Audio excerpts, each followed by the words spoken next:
हम सभी बॉलीवुड को ऑलवेज क्रिटिसाइज करते हैं कि बॉलीवुड के सॉन्ग्स अच्छे नहीं होते, बॉलीवुड की मूवीज अच्छी नहीं होती। बट कभी ना कभी हमारे माइंड में एक क्वेश्चन तो आया होगा कि बॉलीवुड की फर्स्ट मूवी कैसी रही होगी, उसे किसने बनाया होगा, मूवी बनाते टाइम उन्हें कौन कौन सी डिफिकल्टीज का सामना करना पड़ा होगा, एंड मोस्ट इम्पोर्टेंट क्वेश्चन 1913 के जमाने में मूवी बनाने की इंस्पिरेशन कैसे मिली होगी। So in this video we will talk about Bollywood first movie Raja Harishchandra.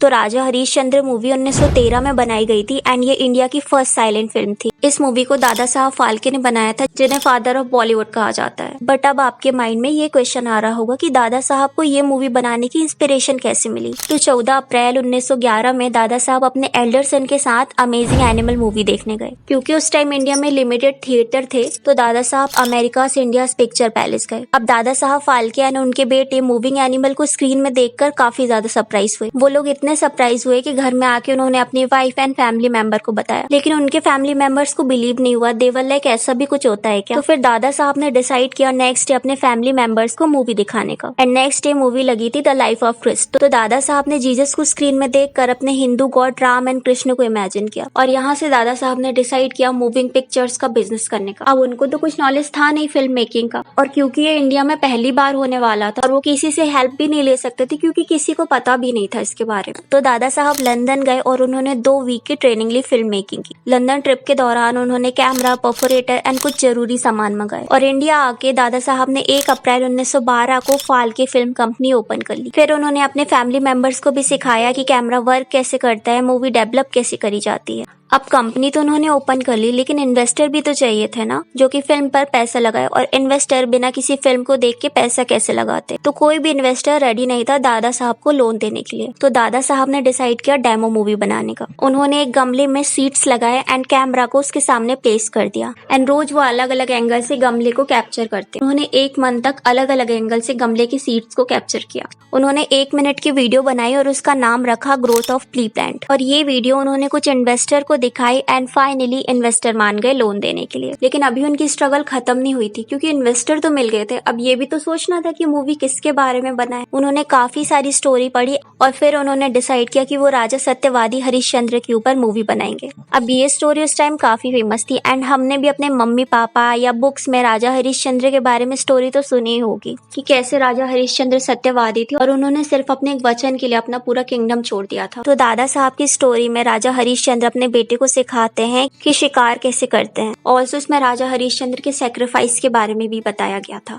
तो अब स्टोरी तो उन्होंने सोच ली, लेकिन अब एक्टर भी तो चाहिए थे ना, एंड उस जमाने में एक्टर ढूंढना काफी मुश्किल थी। तो दादा साहब ने इंद्र पुरुष न्यूज़पेपर में एक एड दी, और उसमें उन्होंने लिखा कि चाहे कारपेंटर हो, पेंटर हो, वॉशरमैन हो, कोई भी ऑडिशन दे सकता है, लेकिन वो गुड लुकिंग होना चाहिए। ऑल्सो उन्हें अपने हेल्प के लिए भी कुछ लोग चाहिए थे। तो न्यूज़पेपर देखकर आए तो काफी लोग, लेकिन दादा साहब को उनका ऑडिशन पसंद नहीं आया। फिर उन्हें एक थिएटर कंपनी से कुछ मेल एक्टर्स मिल गए, लेकिन अब डिमांड थी फीमेल एक्टर की, क्योंकि उस टाइम इजी नहीं था फीमेल का घर से निकलना, जॉब करना। उस टाइम फीमेल इतनी इंडिपेंडेंट नहीं थी। ऑल्सो उस टाइम इंडिया आजाद भी नहीं हुआ था, ये 1913 की बात। तो दादा साहब ने कुछ प्रोस्टिट्यूट का भी ऑडिशन लिया, लेकिन दादा साहब को उनकी परफॉर्मेंस पसंद नहीं आई। फिर दादा साहब ने एक मिस्ट्रेस का भी ऑडिशन लिया। मिस्ट्रेस तो आप समझते ही होगे ना, मिस्ट्रेस मीन्स जैसे कोई पर्सन मैरिड है लेकिन वो एक और वुमेन को रखता है पर्सनली। दादा साहब को उसका ऑडिशन पसंद तो आया, लेकिन 2-4 दिन प्रैक्टिस करने के बाद मिस्ट्रेस के जो मास्टर थे ना, वो उसे वापस ले गए। अब और भी ज्यादा डिफिकल्ट होते जा रहा था फीमेल एक्ट्रेस को ढूंढना, यहाँ तक कि Dada Saheb red light area भी जाते एक्ट्रेस को ढूंढने के लिए। बट अनफॉर्चुनेटली उन्हें कोई ढंग की एक्ट्रेस मिल ही नहीं रही। तो एक दिन क्या हुआ, दादा साहब एक रेस्टोरेंट गए। उन्हें वहाँ एक लड़का दिखा जो कि बहुत हैंडसम था एंड उसमें कुछ फीमेल्स जैसे फीचर थे। वो रेस्टोरेंट में कुक था एंड वेटर था, उसे 10 रुपए मिलते थे। तो दादा साहब ने रिक्वेस्ट किया और उसे 15 रुपए देने की डिमांड करी। तो वो पर्सन मान गए, एंड उस पर्सन का नाम था कृष्ण हरी, जिसने आगे चल के काफी सारी मूवी में फीमेल एक्ट्रेस का रोल किया। अब यहाँ तक ना दादा साहब ने अपने ड्रीम को पूरा करने के लिए सब कुछ बेच दिया था, अपनी प्रॉपर्टी, घर, पैसा, यहाँ तक कि अपनी वाइफ की ज्वेलरी भी। बचा था तो सिर्फ एक मंगलसूत्र। एंड लोग तो उन्हें रियल लाइफ राजा हरिश्चंद्र भी बोलने लगे थे। अब क्योंकि ये साइलेंट मूवी होने वाली थी, तो एक्टर्स को भी उसी के अकॉर्डिंग रोल करना था, एंड क्योंकि कोई फीमेल एक्टर नहीं थी, तो मेल को ही फीमेल की तरह रोल करना था। तो दादा साहब की वाइफ ने एक्टर्स को साड़ी पहनना, आटा गूंथना सिखाया। ऑल्सो दादा साहब खुद साड़ी पहनते थे एक्टर्स को एक्टिंग सिखाने के लिए। अब कैमरा मैन भी तो चाहिए था ना, तो दादा साहब ने अपने बचपन के फ्रेंड को बुलाया एंड एडवांस कैमरा कैसे यूज करते हैं वो उन्हें सिखाया। इवन दादा साहब ने खुद कॉस्ट्यूम डिजाइन करे, भाले, तलवार वगैरह खुद बनवाए। तो अब बारी थी शूटिंग लोकेशन की। अब क्योंकि दादा साहब के पास उतने पैसे नहीं थे तो उन्होंने डिसाइड किया विलेज में शूटिंग करने का। लेकिन जब सारे लोग बगानी विलेज पहुंचे और क्योंकि उन्होंने कॉस्ट्यूम पहना था, तलवार, तीर, धनुष लेकर गए थे, तो गाँव के लोगों ने उन्हें चोर और डाकू समझ लिया। गाँव वाले इतने ज्यादा डर गए कि उन्होंने गाँव के कमांडर को इन्फॉर्म किया कि गाँव में चोर डाकू आ गए एंड कमांडर ने सारे लोगों को अरेस्ट भी कर लिया। इवन तो दादा साहब ने कमांडर को समझाने की कोशिश तो करी बट कमांडर नहीं माना। फिर वो सब पुलिस स्टेशन गए एंड पुलिस स्टेशन में दादा साहब ने कमांडर को फिर से समझाया। ऑल्सो सभी लोगों ने एक्टिंग करके दिखाई, कैमरा वगैरह दिखाया, तब जाकर कमांडर मान एंड विलेज के लोग एंड कमांडर को ट्रस्ट हुआ। सी हमें तो ये सुन के फनी लग रहा है बट उस टाइम ट्रस्ट कर पाना बहुत मुश्किल था क्योंकि लोगों ने पहले ऐसा कुछ होते हुए देखा नहीं था। आफ्टर ऑल ये इंडिया की फर्स्ट फुल लेंथ मूवी थी। फिर इतनी सारी प्रॉब्लम्स का सामना करने के बाद फिल्म की शूटिंग स्टार्ट हुई। इस मूवी की शूटिंग में 6 मंथ एंड 27 दिन का समय लगा। अब क्योंकि ये साइलेंट मूवी थी तो लोगों को समझ कैसे आता क्योंकि लोग बात ही नहीं कर रहे थे। इसके लिए पहले एक क्लिप एडिट करी गई और उसके बाद उसके बारे में लिखा गया। तो ऐसे करके मूवी की एडिटिंग कंप्लीट कर ली गई। तो अब आती है फिल्म के प्रीमियर की बारी। अब क्योंकि दादा साहब को वैसे ही बहुत ज्यादा क्रिटिसिज्म मिल रहा था कि उन्होंने अपने फिल्म मेकिंग के करियर के लिए अपना सब कुछ लुटा दिया, लोग उन्हें पागल समझ रहे थे। तो दादा साहब ने डिसाइड किया कि सबसे पहले वो जज, एडिटर, न्यूज़पेपर एडिटर्स को बुलाएंगे जो कि उस टाइम की बॉम्बे की बिग पर्सनैलिटी थी। सारे लोगों ने मूवी देखी और सभी को मूवी काफी अच्छी लगी। फिर उसके बाद डिसाइड किया गया मूवी को रिलीज करने का। तो 3 मई 1913 को ये मूवी रिलीज की गई। अब ये ऐसी वैसी रिलीज नहीं थी। मूवी रिलीज होने से पहले फिल्म के काफी सारे एडवर्टाइजमेंट किए गए। थिएटर में मूवी रिलीज होने से पहले काफी सारे शोज दिखाए गए, डांसर्स बुलाए गए, एंजॉयमेंट कराया गया। इस मूवी को 3 लैंग्वेज में रिलीज किया गया, इंग्लिश, मराठी एंड हिंदी। अब ये मूवी लोगों को इतना पसंद आ रही थी कि 1 हफ्ते तक थिएटर हाउसफुल रहा। यहाँ तक कि टिकट प्राइस डबल कर दिए गए। जिसके बाद फिर 12 दिन और इस शो को चलाया गया और कुल मिला के ये मूवी 23 दिन तक थिएटर में चली। अब क्योंकि इंडिया में ज्यादा थिएटर्स नहीं थे और दादा साहब ज्यादा दिन तक उस मूवी को थिएटर में नहीं चला सकते थे, तो दादा साहब खुद सिटी टू सिटी जाते प्रोजेक्टर लेके मूवी दिखाने के लिए। और इस मूवी ने अच्छी खासी अर्निंग भी कर ली थी। उसके बाद दादा साहब कभी रुके नहीं, उन्होंने और भी काफी सारी साइलेंट मूवी बनाई। अब क्योंकि उस टाइम इतनी ज्यादा टेक्नोलॉजी एडवांस नहीं थी एंड ये दादा साहब की फर्स्ट मूवी थी, इसलिए उन्होंने आवाज नहीं दी मूवी में। ऑल्सो दादा साहब के नाम से 1969 में दादा साहब फाल्के अवार्ड भी इंट्रोड्यूस किया गया। एक तरीके से उन्होंने बॉलीवुड को स्टार्ट किया। उनके काफी साल बाद बॉलीवुड में वॉइस वाली मूवी आई, कलर्ड मूवी है। लेकिन दादा साहब का अगर फिल्म मेकिंग का ड्रीम ना होता तो क्या ये पॉसिबल हो पाता? क्या आज बॉलीवुड इतना एडवांस हो पाता? उन्होंने अपना टाइम, पैसा सब इन्वेस्ट कर दिया फिल्म मेकिंग में। ये मूवी आपको यूट्यूब में तो शायद ही मिले, लेकिन अगर आप देखना चाहते हो तो आप इसे विकिपीडिया पेज पे देख सकते हो। ये 1.5 आवर की मूवी है। लेकिन कितना इंटरेस्टिंग लगता है ना सुन के कि एक पर्सन के विजन एंड ड्रीम की वजह से हम आज थिएटर में या घर में नेटफ्लिक्स में मूवी देख रहे हैं। आज टेक्नोलॉजी बहुत एडवांस है, साल में काफी सारी हमें मूवीज देखने को मिलती है, बट ज्यादातर फिल्मों में हमें वो ओरिजिनलिटी देखने को नहीं मिलती। आधी से ज्यादा मूवी या तो रीमेक होती है या कॉपी होती है। आजकल हमें कोई ढंग की मूवी देखने को मिलती ही नहीं। बॉलीवुड आगे तो बढ़ रहा है बट पहले की मूवी की तरह उसमें वो ओरिजिनलिटी, हार्ड वर्क, पैशन देखने को नहीं मिलता। तो what are your thought about today's video? क्या हमें इस सीरीज को कंटिन्यू करना चाहिए? अगर इस वीडियो में मुझे नॉर्मल वीडियोस की तरह रिस्पॉन्स आए तो मैं कुछ और इंटरेस्टिंग वीडियोस लेके आऊंगी। सो अगर आपको ये वीडियो अच्छा लगा तो वीडियो को लाइक करना है, चैनल को सब्सक्राइब करना। And Bollywood male casting couch क्या होती है, ये कितनी डिस्टर्बिंग होती है, मेल एक्टर या मॉडल्स को किन किन डिफिकल्टीज का सामना करना पड़ता है, जानने के लिए इस वीडियो को क्लिक करें।